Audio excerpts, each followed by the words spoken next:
repórter, editor, correspondente internacional, ilustrador, colunista e escritor.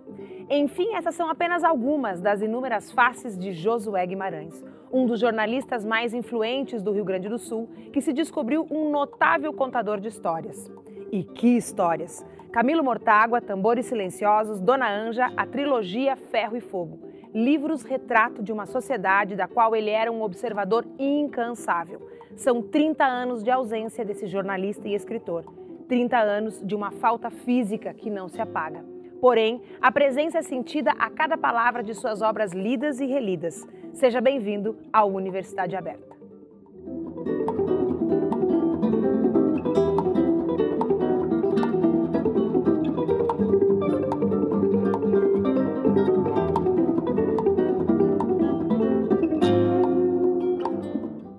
Com o objetivo de pesquisar o processo de escrita de Josué Guimarães e refletir sobre sua narrativa, foi criado aqui na UPF o projeto Acervo Literário de Josué Guimarães, Palavras em Processo. Mas antes de conversarmos com os envolvidos nesse projeto, vamos assistir a uma reportagem produzida pelo Núcleo Experimental de Jornalismo em parceria com a UPF TV. Queridos amigos, Josué e sua inditosa vítima Nídia. Antes de mais nada, abracíssimos carregados de soidades, da Mafalda e meus. Foi preciso que vocês fossem embora do Brasil para que tivéssemos uma medida exata do quanto gostamos de vocês. Portugal e suas notícias urgentes ou não. 21 de março de 1975 é a data da carta lida por Bruna. A saudade do amigo Josué fez com que Érico Veríssimo endereçasse a ele estas palavras de carinho. Em Portugal, Josué Guimarães acompanhava a Revolução dos Cravos como correspondente pela empresa jornalística Caldas Júnior. O Josué, ele se correspondia bastante com os amigos. Mas é importante ressaltar alguns nomes, como o Érico Veríssimo e o Jorge Amado. O Érico Veríssimo, ele tratava de assuntos que envolvem o processo criativo dele. Em algumas correspondências é possível perceber as citações de alguns nomes, de alguns livros e como se deu esse processo criativo. Memórias de um jornalista e escritor, exímio observador da sociedade, registros que contam não apenas a história de um homem, mas pelo olhar dele, contextualizam uma época. Desde 2007, o acervo de Josué Guimarães da UPF abriga cada detalhe de sua vida e obra. Essas vitrines vazias não indicam a falta de Josué aqui no espaço. Ao contrário, elas simbolizam a presença dele em todos os lugares por onde a exposição Tempo de Ausência está percorrendo. Uma homenagem aos 30 anos sem ele. As lembranças do escritor são preservadas não apenas nos livros, nos objetos e cartas disponíveis no acervo. Ele se faz memória também em um documentário produzido pela UPF TV. Ele é um escritor que conseguiu fazer, como poucos, esse vínculo entre a literatura e o leitor, né? Quer dizer, ele nunca foi experimental, mas não é que ele não soubesse, ele era um grande leitor da literatura universal, ele queria fazer um tipo de obra que fosse de alcance do público. Tantos jeitos de eternizar a história de um homem que foi encantado pelas palavras. Quando eu inicio um romance, eu não posso parar mais. Ele é compulsivo, eu tenho que começar e terminar o livro. Para conversarmos sobre a obra de Josué Guimarães e a sua preservação, está comigo no estúdio o coordenador do projeto, o professor pós-doutor Miguel Rettenmaier da Silva. E também conosco a aluna do mestrado em letras, Vanessa Borges. Tudo bom, professor Miguel? Tudo ótimo. Tudo bem, Vanessa? Tudo bem. Tanta coisa para perguntar sobre o Josué e até aguça um pouco a nossa curiosidade dessa questão da narrativa, né? Por que ele é considerado, então, esse autor que faz essa conexão mais íntima, vamos dizer assim, com o leitor? Pois é, um dos elementos que caracterizou o Josué foi justamente uma intenção, né? O Josué, quando escrevia, ele queria urgentemente influenciar na realidade. A gente tem que saber que ele escreve num momento muito complicado, da história do Brasil, justamente naquele período da Revolução Cívico-Militar, né? Então, há necessidade de algum tipo de resistência. A literatura se coloca nessa posição. Como espaço para isso. Né? Ou seja, como uma necessidade de escrever uma obra de resistência, o autor não pode optar por um texto hermético experimental, porque isso afugenta a recepção. O que José fez? Uma história, ou algumas histórias, que tivessem capacidade de cativar o leitor. Isso ocasionou um aspecto que o Érico já conseguiu, que foi a possibilidade de cativar o leitor que não tinha o hábito de transitar pelas grandes obras, pelos clássicos, enfim, né? Mas que, por ser de Érico e por ser de Josué, né, tinha interesse na narrativa. Então, o que o Josué faz? Ele sutilmente coloca alguns elementos que são um pouquinho avançados, até um pouco questionados, né? Mas ele se preocupa fundamentalmente com a história em si. E uma das maneiras que ele tinha de testar a história como escritor era oralizando essa narrativa. Então, o que ele fazia? Ele sentava com um amigo, uma vítima, né? Quase sempre num restaurante ou num bar, né? No caso do Camilo Mortágua, ele se Isso como um método de trabalho mesmo. Sim, sim, ele ficava com aquela história, ele fazia todo um esboço, né? Que apareceu no documentário, na parte do documentário, na matéria, ele fazia um esboço cronológico para não se perder, mas ele tinha história viva na cabeça, ele ficava com aquela história na cabeça um tempo. Daí ele se sentava, no caso do Camilo Mortágua, ele se sentou com o editor dele, o Ivan Pinheiro Machado, numa churrascaria, parece que é Santo Antônio, se eu não estou enganado. E ficou das 8 da noite até madrugada contando a história, né? E quando terminou, ele perguntou, tá aí, vai agora? Eu falei, a história é maravilhosa. Então, assim, não sendo muito rigoroso no que eu vou dizer agora, o livro estava pronto, só faltava escrever, né? O que aconteceu? Ele ia para a máquina e se sentava e ficava escrevendo sem parar. Ininterruptamente. Ininterruptamente. E uma coisa interessante, ele não conseguia, digamos assim, fazer outra coisa. Por isso que acontece na abertura do documentário que a Daisy Fanfa produziu e foi diretora também, ela fez a edição das imagens, que é para mim uma das coisas mais cativantes que eu fiz na minha vida, né, como roteirista. A primeira frase que a gente botou na abertura do documentário foi justamente isso. Quando eu estou escrevendo, diz ele, eu tenho que terminar, eu não posso fazer outra coisa, eu tenho que terminar o livro. Miguel, te ouvindo falar, a gente percebe que tu tem uma relação de afetos, de pesquisa, mas também de afetos com a história do Josué Guimarães e talvez com a obra do Josué. Da onde vem essa relação? Pois é, as pessoas imaginam que eu conheci o Josué, né? Eu nunca vi o Josué na minha frente, né? Na realidade... Embora ler as obras dele, sim, é uma né? forma de conhecer. Eu tenho o texto do Josué, né, muito presente, né? Na realidade, eu estava em Porto Alegre, né, e eu nunca consegui, por várias razões, me encontrar com o Josué, era leitor do Josué, né? E, aliás, né, enquanto aluno de colégio militar, eu sofri uma reprimenda de um professor por estar lendo José Guimarães, né? Quer dizer, mas nunca encontrei ele pessoalmente. O que aconteceu é que, enquanto aluno de mestrado, como o caso da Vanessa, né, que é aluna de mestrado, eu tinha uma preocupação de pesquisa e a minha orientadora, a saudosa Maria Luísa Remédios, né, que é uma das pessoas mais maravilhosas que eu conheci toda a minha vida, disse, Miguel, tu gosta do Josué?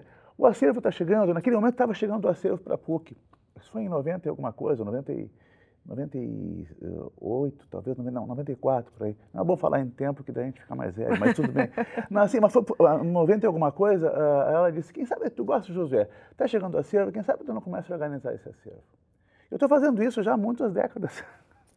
Né? Porque organizar um acervo não é uma coisa que a gente faça assim, ó, vamos organizar a casa, né? Porque ele é vivo, né? Além de ser vivo, a gente começa a perceber que as tipologias, as classificações, à medida que existe um avanço tecnológico, elas começam a ficar um pouquinho ultrapassadas. Por exemplo, na nossa referência, até alguns anos atrás, por uma questão técnica mesmo, né, a gente imaginava que a informática deveria entrar no acervo para apontar onde estavam os itens. Isso era a referência até no início, 2000 alguma coisa. Né? Por quê? Porque era, por exemplo, para a gente colocar... Uma forma de catalogação mesmo. Era uma catalogação mesmo. De organização. E tinha mais um aspecto, né? Se a gente quisesse digitalizar tudo, a gente, naquele tempo de web 1.0, né, a gente precisaria de um servidor especial. Agora, com a nuvem, não.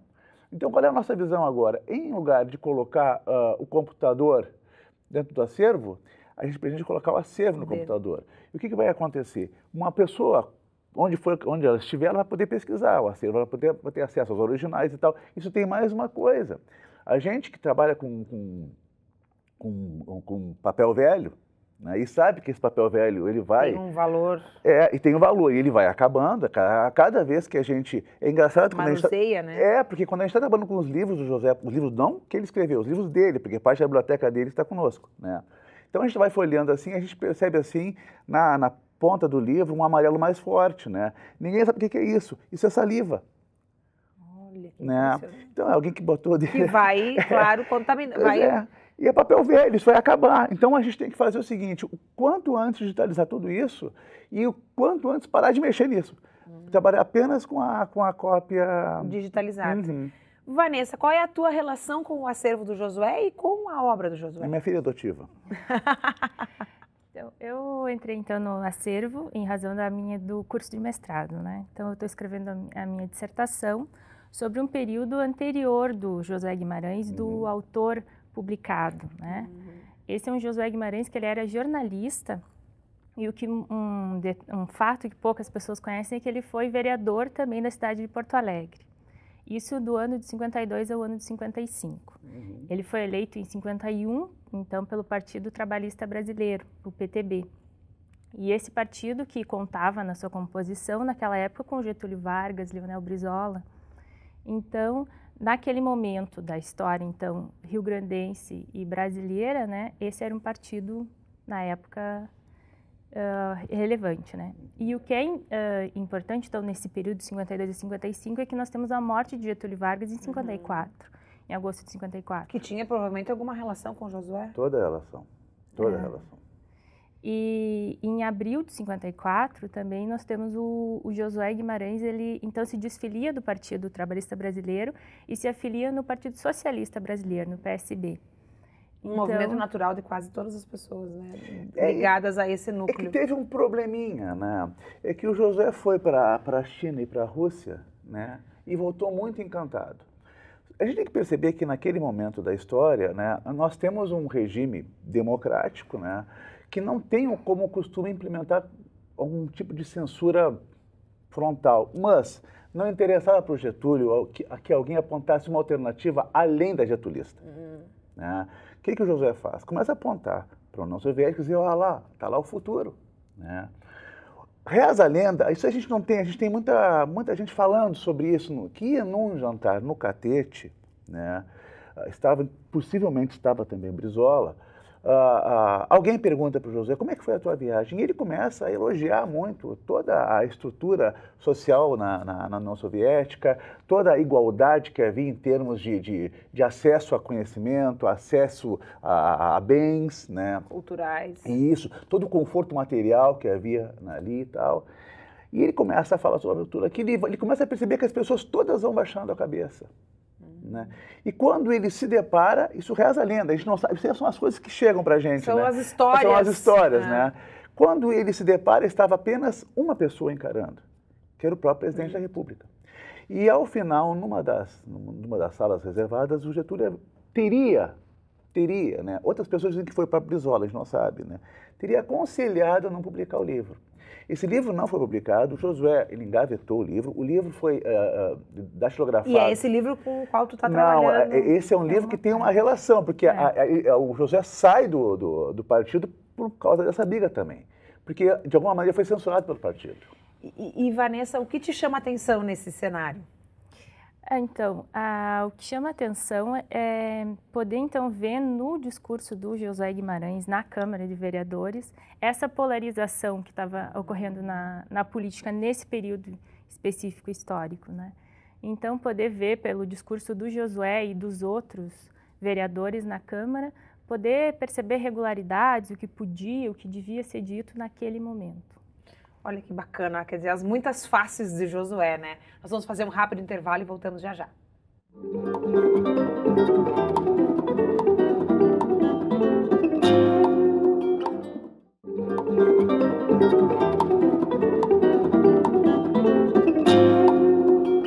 Voltamos com o Universidade Aberta. O programa de hoje fala sobre a obra do jornalista e escritor Josué Guimarães. Comigo no estúdio estão o coordenador do projeto, o professor da UPF, Miguel Rettenmaier, e nesse segundo bloco, o ex-bolsista do projeto e aluno do curso de letras, Israel Farias. Professor Miguel, falamos da sua relação com Josué, mas o Josué também tem uma outra relação muito especial com a universidade e com as jornadas de literatura. Foi. No início dos anos 80, a professora Tânia Rezin, fazendo uma visita à família da Nídia, né, que era esposa do Josué, né, começou a conversar sobre uma possibilidade de fazer um encontro, né, que tivesse algum tipo de encaminhamento prévio, né. Isso é uma grande novidade em termos dos anos 80, né. Por quê? Porque os encontros literários quase sempre eles eram um pouco fechados, restritos a especialistas ou algo assim, né. E a professora Tânia Rezin tem a ideia de fazer um movimento gigante desde o início, né, maior, né, e um movimento formador, isso é importante, né, ou seja, as pessoas encaminhariam suas leituras para posteriormente encontrar os autores. Isso foi uma grande sacada. Aproximar, né, escritores e leitores. Foi uma grande sacada, uma grande sacada. Mas havia possibilidade. Passo Fundo, naquele momento, não era a capital da literatura, né? Não era a terra das jornadas, né? Era um outro contexto e tal. E havia dificuldade de trazer uma série de autores para cá. E o Josué, né, assumiu essa ideia. Ele primeiro trouxe os autores do Rio Grande do Sul, que foi uma jornada sul-rio-grandense, né? E posteriormente ele trouxe a Passo Fundo grandes escritores. A gente teve aqui Milor, Fernando Sabino, quer dizer, Antônio Calado, quer dizer, a gente meio que não consegue, por alguma razão, avaliar a grandeza disso desde os seus primeiros momentos. E das pessoas que vieram para cá e fizeram parte desse movimento. Isso, né? E para tanto, né, para que isso fosse realidade, Josué respaldou, né? E as pessoas, um dos autores chegou a dizer, olha, eu vim para cá para conhecer o Josué, eu saí daqui sendo embaixador da jornada, né? E a jornada foi crescendo e tomando, então, a dimensão que esperamos que continue tendo. E é por esse canal também que o acervo vem parar na universidade? Como é que o acervo chegou aqui? O acervo veio para cá por decisão dos herdeiros, né? Havia sempre, né, obviamente, a amizade da Tânia pelo Josué, né? Havia o meu trabalho aqui, né? Eu trabalhei sempre no acervo do Josué, né? E os herdeiros, então, decidiram que um caminhamento mais coerente seria justamente aqui na Universidade de Passo Fundo, a terra das jornadas, né? E o acervo agora faz parte de um universo que a gente pretende ampliar. Que volume tem esse acervo, Miguel? São 8.000 itens, né? É que a gente fala assim, 8.000 itens não parece, parece? Parece. É que um acervo assim, ele é feito de muita coisa e muita coisa diversificada. Imagina 8.000 itens relacionados à obra de um único escritor. É um volume significativo. Mas assim, Bibiana, a gente tem assim, desde originais, até objetos pessoais e até um ticket de metrô. Essas coisas, as pessoas pensam, mas isso não tem importância nenhuma. Tem. Isso registra um momento. Eu quero compartilhar com os nossos telespectadores, pessoal que acompanha o Linha Aberta, eu me surpreendi muito porque eu trabalho com Barthes. E aí eu li uma das cartas do Érico para o Josué, se eu não me engano, mencionando um pesquisador que estaria ganhando uma certa notoriedade. Era o Barthes. Né, que era o Barthes. Eu fiquei assim muito... me senti próxima do Érico e do Josué naquele momento e próxima do Barthes, como se eu fizesse esse salto no tempo e no espaço. Eu acho que um acervo faz isso com a gente, né? Um acervo, ele é móvel, né? Às vezes as pessoas não compreendem bem por que o acervo está na linha de leitura e formação do leitor, né?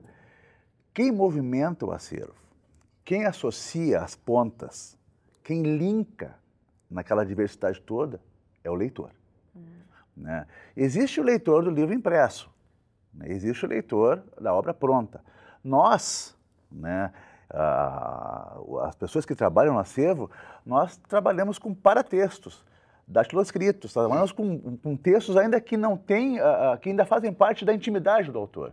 Porque se a gente fizer um corte assim, um pouquinho radical, forte, nós temos dois tipos de elementos: os textos feitos para serem publicados, os textos públicos, que são os impressos, e os textos privados.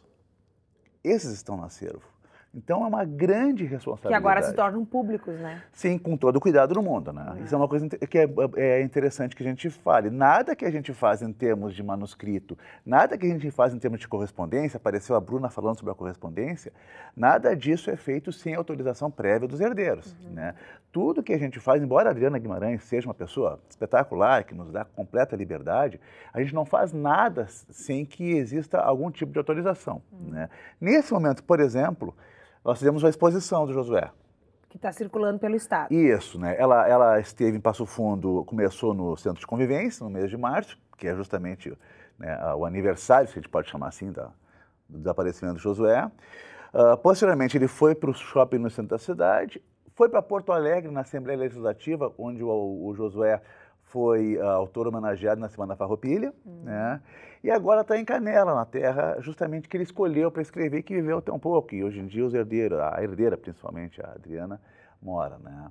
Então, a gente tem um carinho, um agradecimento muito grande à família, porque sem o apoio da família, né, sem a carta branca e a confiança que a família nos dá, a gente não consegue trabalhar. Mobilizar o acervo, né? Que Isso essa é a mesmo. função do acervo estar aqui. Ele precisa ser permanentemente cultivado, né? Isso. E tu tens como aluno de graduação uma inserção bastante, mesmo sendo ex-bolsista, né? Uma inserção bastante grande junto ao acervo. O que te motivou a ir ao encontro desse acervo? E parece que tu foi além, né? Foi buscar parceiros do Josué, outros acervos, então, e estabelecer a relação entre esses dois mundos, vamos dizer assim. Bom, eu conheci o acervo na graduação, né? Graças ao professor Miguel. E quando eu comecei a trabalhar no acervo, ele me apresentou a obra depois do último trem, né? Primeiramente o projeto era para trabalhar com um esboço de capa que o Josué Guimarães tinha feito. Aí ele fez o esboço da capa. Fazia isso também. É um pequeno esboço que tem o título e um trenzinho partindo. E com esse pequeno esboço, esse é o trabalho do pesquisador, né? Tu começa pequenininho, vai encontrando coisas e vai linkando uma com a outra. Por exemplo, foi encontrada uma carta em que ele discutia o título da obra com o Érico Veríssimo e com o Fernando Sabino, em que era para se chamar O Último Trem, mas depois ele resolveu deixar como Depois do Último Trem, isso tem tudo em carta, que também faz referência no desenho da capa. Então tem várias coisas que tu vai encontrando e vão se linkando. Uma dessas coisas é a referência que... a intertextualidade que tem com a obra do Pedro Páramo, do Juan Rulfo, né?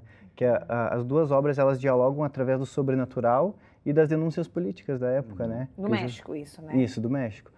Eu tive a oportunidade de fazer intercâmbio para o México e eu entrei em contato com a Fundação Juan Rulfo, que é na cidade do México, e eu pude conhecer, levei Josué para o presidente da fundação, apresentei o Josué para o presidente e ele me apresentou o pequeno acervo do Juan Rulfo, a sua casa, que eu descobri posteriormente que era a casa onde eu estava sentado, era a casa do Juan Rulfo. Nossa, que bacana. E ele pôde me apresentar também alguns manuscritos, a máquina de escrever, a gente teve uma troca de ideias lá no México em relação a esses escritores, né? Esses pequenos detalhes que os pesquisadores vão colhendo é que desvendam o processo, quer dizer, até o título de um livro é um processo refletido, pensado, estudado e que significa, né? Eu quero ressaltar, Bibiana, a importância do aluno para a pesquisa, né? Eu trabalho com acervo há muitos anos, né? Só que eu faço outras coisas, né? Então eu não tenho tempo de ficar full time no acervo, mexendo em material, né? O que esses meninos, no sentido legal da palavra, fazem? Eles começam a organizar e começam a mexer e daqui a pouco eles me mandam uma mensagem, achei uma coisa maravilhosa. Eu vou para o acervo, a gente se senta, discute, lê a teoria a partir dessa descoberta, nunca ao contrário, né? E a partir disso a gente começa a estabelecer algumas possibilidades de desenvolvimento de artigo. Então, eu sempre ressalto isso, porque para mim é essencial. Um acervo literário é um trabalho coletivo, não tem um coordenador que é o dono da parada, né? Na realidade, os donos mesmo são os bolsistas, os carinhas que estão se lá. Apropriam desse espaço. Sim, e uma coisa bacana do acervo é que eles herdam da gente essa paixão, né? Por mim, eu ficava no acervo o tempo inteiro, mas não dá, né? Então, o que acontece? Esses garotos ficam lá mexendo, de repente eles encontram alguma coisa, né? E eles me ensinam muito, porque eles trazem um material que de repente passou por mim, ou que eu nem conhecia mesmo. Sim, 8.000 itens também é muita coisa, muita coisa, né? E a gente ainda não conseguiu fazer uma catalogação que é a catalogação dos meus sonhos. A gente vai conseguir um dia, né? Que é justamente uma catalogação que possa transformar tudo que está no acervo em TXT, para que possa haver o link não seja não apenas do leitor, mas também da máquina. Isso vai acontecer um dia, né? Isso é um projeto que a gente está pensando em fazer seriamente para permitir que o acervo seja, então, mesmo que aconteça de forma gradual, né? Não sim, imediata, né? E nem com tudo, né? Mas aos poucos. Aos poucos, para que ele seja aquilo que ele é. O acervo é um grande campo hipertextual. Né, todo linkado, né? E cabe a nós, pesquisadores, né, descobrir os links.